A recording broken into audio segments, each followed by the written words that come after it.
Hello, and welcome to Battery Hacker. Do you want to reduce power loss and make your solar setup safer? Let's go step by step to understand how to pick the right wire size for your solar panels. In this video, we'll cover the key formulas that help you find the correct wire thickness, whether you're wiring one solar panel or a more complex hybrid setup. Before we move into calculations, let's quickly refresh some basics of solar panel wiring. When you connect solar panels in series, the voltage of each panel adds up, while the current stays the same as one single panel. This type of connection is best when you want to raise the system voltage. Just make sure it doesn't exceed the maximum input voltage limit of your charge controller. On the other hand, when you connect panels in parallel, the current from each panel adds up, but the voltage stays the same as one panel. Parallel wiring is often used if your system faces shading issues, or if you are using a PWM charge controller that needs the panel voltage to match the battery voltage. Now, let's talk about how to size the wire correctly. There are two key factors you always need to consider: current and wire length. Both directly affect the voltage drop in your system. Let's take an example. Assume you have one 100-watt solar panel and the distance from the panel to the charge controller is about 30 feet, or 9 meters. Step 1. Calculate the maximum current.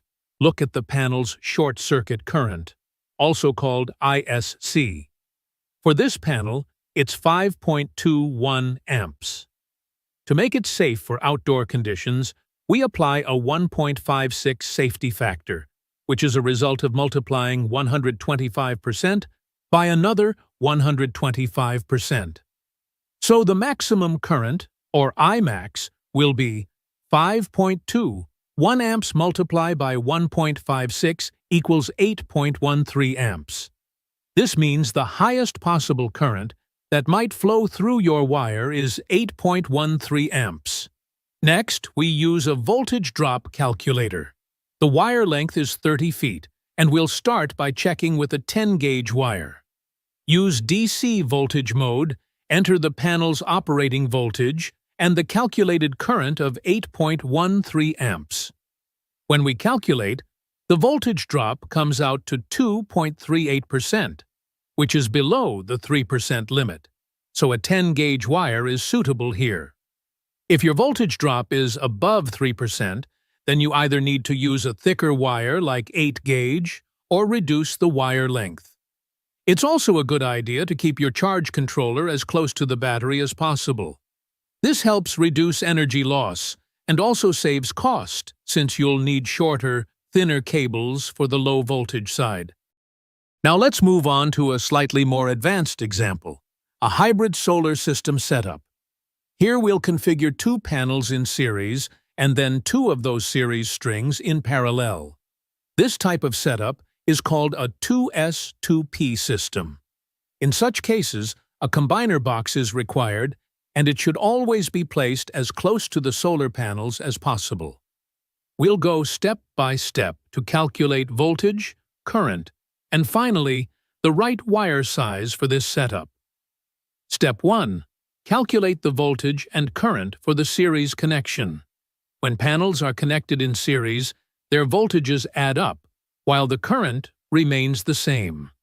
So, if you have two panels and each one has a VAP of 20.4 volts, then together they will produce 40.8 volts in total. The current will stay the same as one panel, but we'll again apply the 1.56 safety factor. So for panels with a short-circuit current of 5.21 amps, the adjusted safe current becomes 5.21 amps multiplied by 1.56 equals 8.12 amps. Step 2. Wire sizing between the solar panels and the combiner box. In a small setup like this, you can often use the same leads that come attached with the solar panels to connect them to the combiner box. But if your array is larger or the distance is long, you'll need to run solar extension cables from the panels to the combiner box.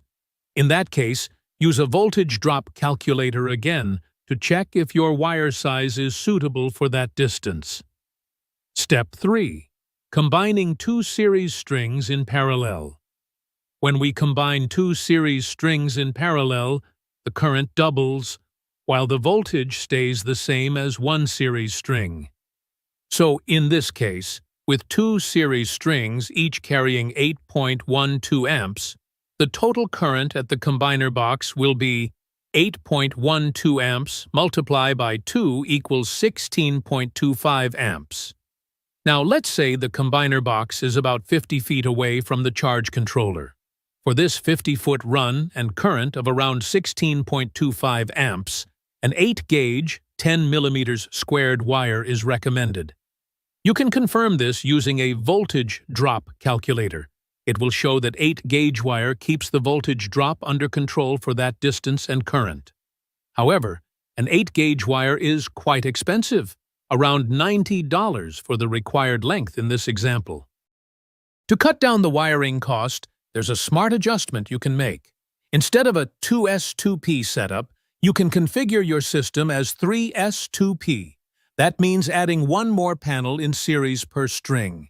By doing this, the voltage of each series string increases to 61.2 volts, while the current remains the same. With higher voltage and the same power level, the current through the wire becomes lower, which allows you to use a smaller and cheaper 10-gauge wire. In this example, that 10-gauge wire costs around $76, which saves money without hurting performance. This demonstrates how connecting more panels in series can actually be more cost-effective, because it helps reduce both voltage drop and cable cost. Just remember one important thing. Always make sure that your total series voltage does not exceed the maximum input voltage rating of your charge controller. If you found this explanation helpful, don't forget to like and subscribe for more practical solar setup tips right here on Battery Hacker.